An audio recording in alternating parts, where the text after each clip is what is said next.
தேனி மாவட்டத்தில் கல்லூரி மாணவர்களுக்கான தமிழ் புதல்வன் திட்டம் மற்றும் +2 படிக்கும் மாணவ மாணவியர்களுக்கான சைக்கிள் வழங்கும் திட்டத்தை அமைச்சர் பெரியசாமி தொடங்கி வைத்தார்.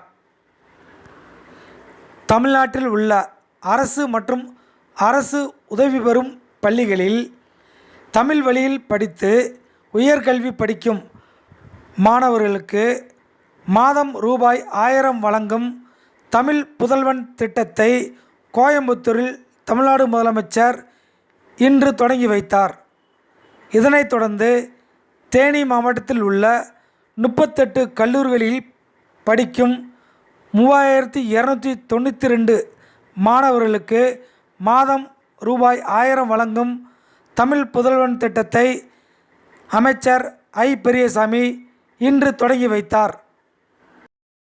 இதேபோன்று தேனி மாவட்டத்தில் நடப்பு கல்வியாண்டில் அரசு மற்றும் அரசு உதவி பெறும் பள்ளிகளில் +2 படிக்கும் 3962 மாணவர்கள், 4889 மாணவிகள் என மொத்தம் 8851 மாணவ மாணவியர்களுக்கு விலையில்லா சைக்கிள் வழங்கப்பட உள்ளது.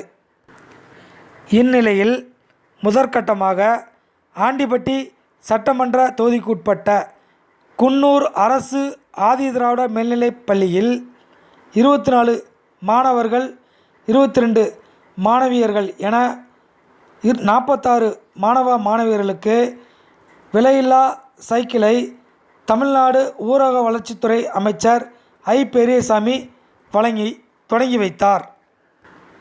இந்நிகழ்ச்சிகளில் தேனி மாவட்ட கலெக்டர் சஜீவனா, சட்டமன்ற உறுப்பினர்கள் கம்பம் ராமகிருஷ்ணன், ஆண்டிபட்டி மகாராஜன், பெரியகுளம் சரவணகுமார் மற்றும் மாவட்ட வருவாய் அலுவலர் ஜெயபாரதி, தேனி அள்ளிநகரம் நகராட்சி நகர்மன்ற தலைவர் ரேணுபிரியா பாலமுருகன், தேனி ஊராட்சி ஒன்றியக்குழு தலைவர் சக்கரவர்த்தி, மாவட்ட முதன்மை கல்வி அலுவலர் இந்திராணி, மாவட்ட ஆதிதிராவிட நல அலுவலர் சசிகலா, மாவட்ட பிற்படுத்தப்பட்டோர் நல அலுவலர் வெங்கடாச்சலம் உள்பட பலர் கலந்து கொண்டனர்.